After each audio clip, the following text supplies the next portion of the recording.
So right now I'm talking into the DJI Mic 2. These are the newer wireless microphones from DJI. DJI had a first generation set, which was DJI's first take at wireless microphones. They were actually really awesome and still are.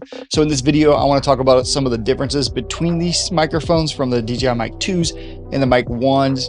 Whether you're looking at picking up the Mic 2s new, or if you're looking into the used market or just want to get a cheaper set of the Mic 1s, is it worth it? Or are you just curious of what the differences are between the Mic 2s and Mic 1s. I talk a little bit about some of the ergonomic differences and some of the spec differences on either one you might be interested in, or if it's worth it to get the Mic 2s. All right. Got my peppermint mocha. Okay, so, whoa, about to flip my chair. With these two microphones, let me move that mic a little closer, them out here. Let's start off with the physical differences. So as you can see, the battery cases here are different. I think I do like the Mic 2 case better. It does have this textured feel, and it also has this little button latch on there. You push this button. I don't know if that's showing up there or not. So there's this little latch here, which it unlocks and opens, whereas the original DJI mics just had just a magnetic flap. Now this is magnetic as well, it just has that latch on there. Now the microphones themselves, these are some of the biggest changes that I like and don't like. The Mic 2s have this like retro, I don't know if any of you remember the see-through Nintendo 64 controllers, the Game Boys, has that old retro look, which I think looks amateur, and the logo looks a little more prominent on it. Whereas the old one had this, I think, more rugged look. I like this texture. To me, it just looked a lot more, it looked more professional. I think it looked, I don't know, it just looked a little more technical, like pro gear. This looks more like amateur content creator, TikToker. Already you can see one of the differences here. The light on the Mic 1s, the Gen 1s, was very bright, and it's on the front, where let me turn on the Mic 2s. The light, I have I hit record so you can see the red. It's on the side. They're on the side. So when it's on the front, if I were to record on this, where's the record button? The record buttons are also flipped. This is a little less distracting, even though they're both distracting in my opinion, because I don't like ever putting these on shirts. I like to actually hide a lav or use a boom, for instance, but that's not what we're talking about here. These lights are very distracting. So now they're on the side, which is a smart design choice, I think. So I'm going to turn these off. We'll talk about the sound differences between them and do an example, which I don't think they're different. The magnets on the Mic 2 are stronger. I don't know by how much, but if you look, the little plate on the, I'm trying to hold it up to my other camera here. I don't know if it'll show up here. The plate on the little magnetic plate on top is thicker than it is on the old Mic 1s. Another difference is that that magnet is definitely thicker. I'm sure you can see that there, or I'm not sure. It is thicker. So I think it has to do with it being stronger. I don't know. Another difference is the magnet that we're talking about has a big DJI logo on it, which I do not like. Nothing against DJI. I love DJI. It is double-sided, which I guess you could use that and flip them so you know which one is Mic 1, Mic 2, which is even a larger logo on the back there, which I don't know. I just don't like that. I don't like seeing that stuff. The record buttons are flipped, but it does look a little bit bigger.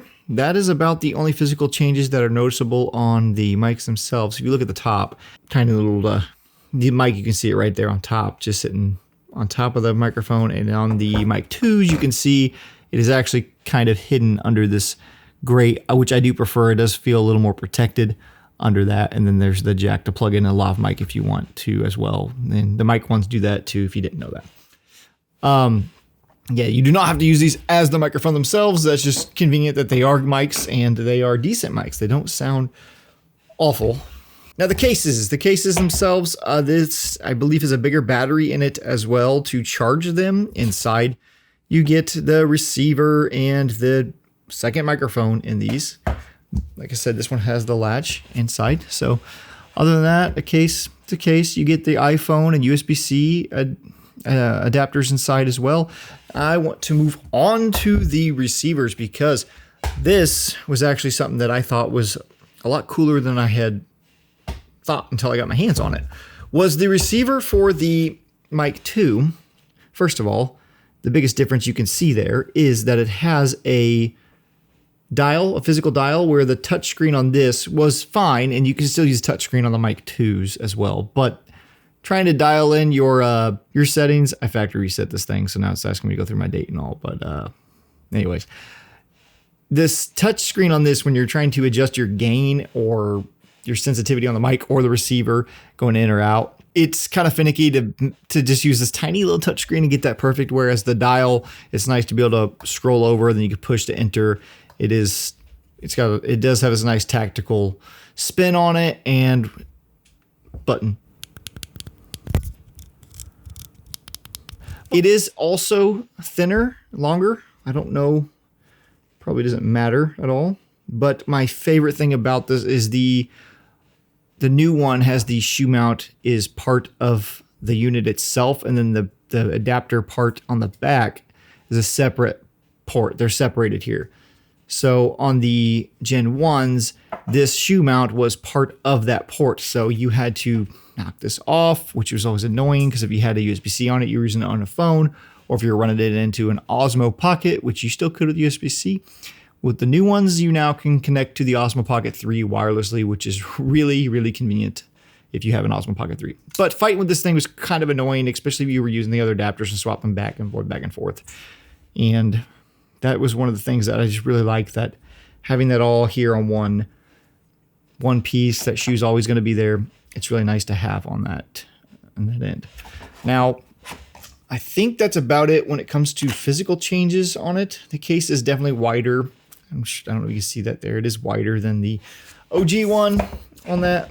But now I want to go over what comes with each one. So in the OG mic, when you got that, it would come in this little dinky bag, which is nice. You got something, and inside that bag, you would get, let me move these out of the way.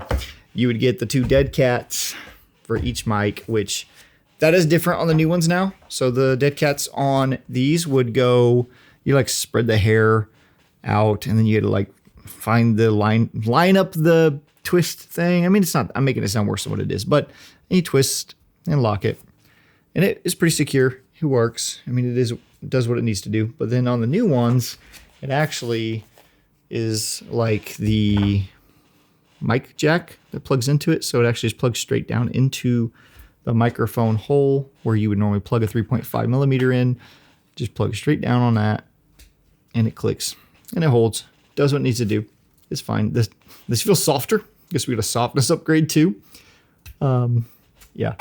So anyways, back to what else is inside of this bag. You get the TRS or TRRS. I don't remember which is which. I think it's TRS cable. You get the USB-C cable. Inside the pouch, there is a little divider, which is nice. But I mean, it feels durable, but it's just a bag.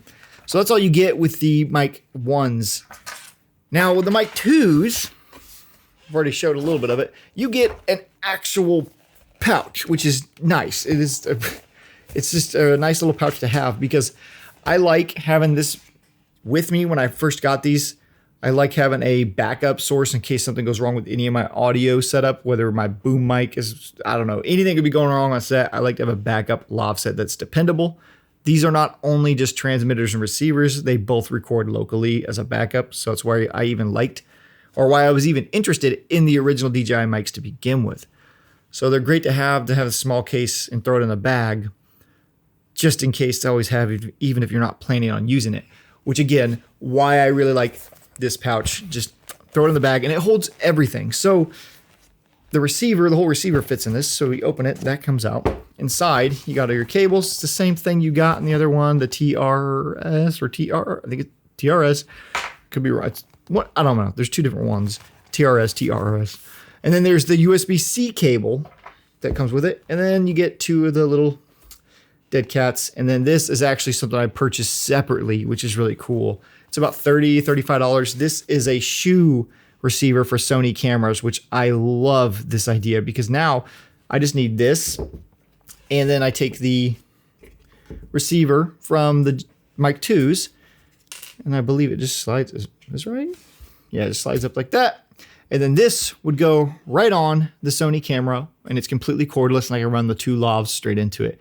And it just kind of hit me after I got this thing. I got this for my A7 IV, but I realized my Sony FX6, I should be able to run this into the shoe mount on the top handle up there, have 2 lavs going in the camera and the shotgun mic, which would be super awesome because you can run multiple audio sources into the FX6. For BTS content, when I have multiple sources and I want a really good onboard mic and still be able to get lavs on people, it'll be nice to have that. And still, even if I just want to use it as a backup, to have a nice lav backup being run wirelessly into my camera while still running the XLR boomed into the FX6, which is what I'm doing right now with the MKH50 or MK50, MKH50, I always forget if there's an H or not.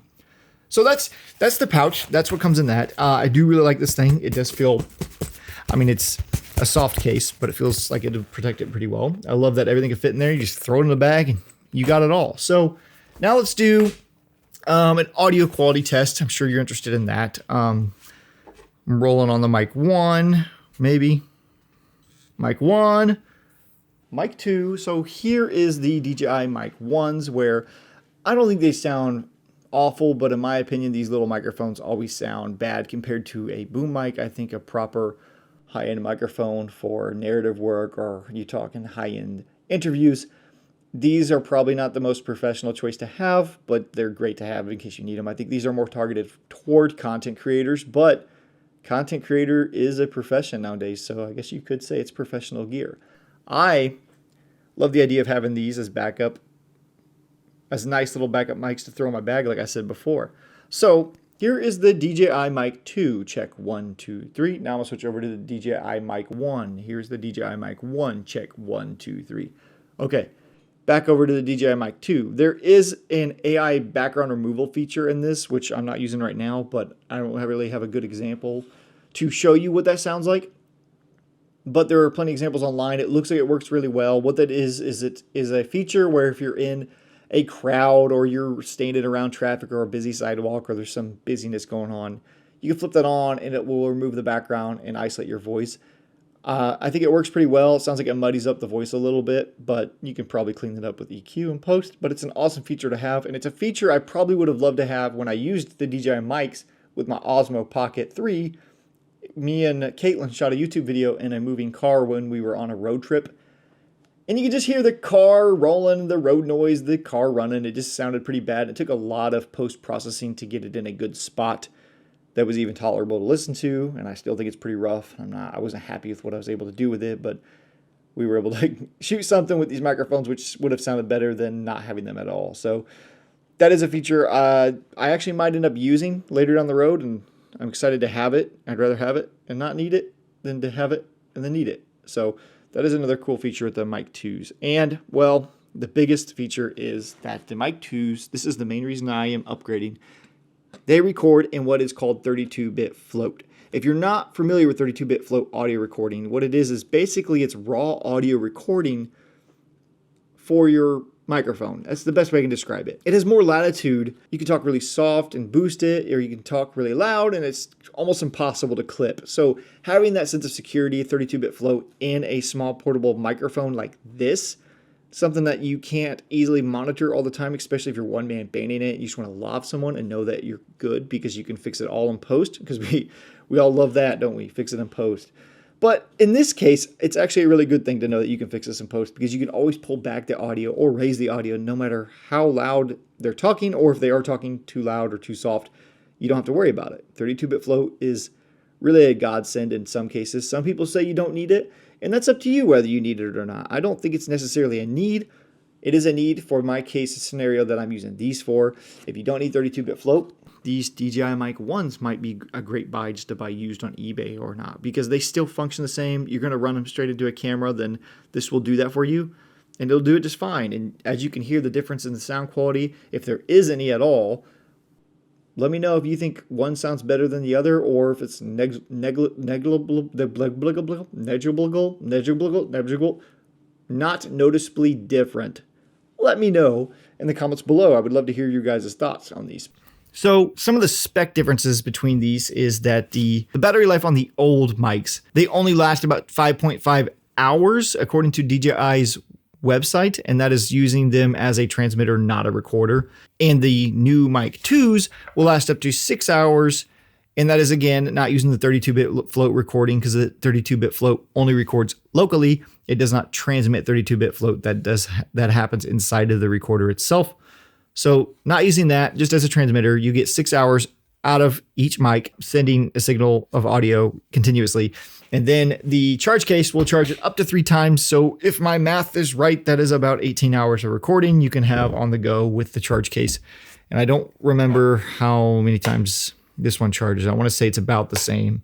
For my experience, I think it's about 2.5, about 3 times. So either way, you're going to get more record time out of the DJI Mic 2s. So the main reason we chose the DJI Mic 2 is for the 32-bit flow audio recording. That is something I've really been obsessed with, especially for behind the scenes content and YouTube content like this, where there's less worry about shooting the stuff on set and just more about the fun of getting it done. We will be using these microphones for behind the scenes content to show you guys how we do our commercial work and our narrative films. So subscribe to see that if you're interested.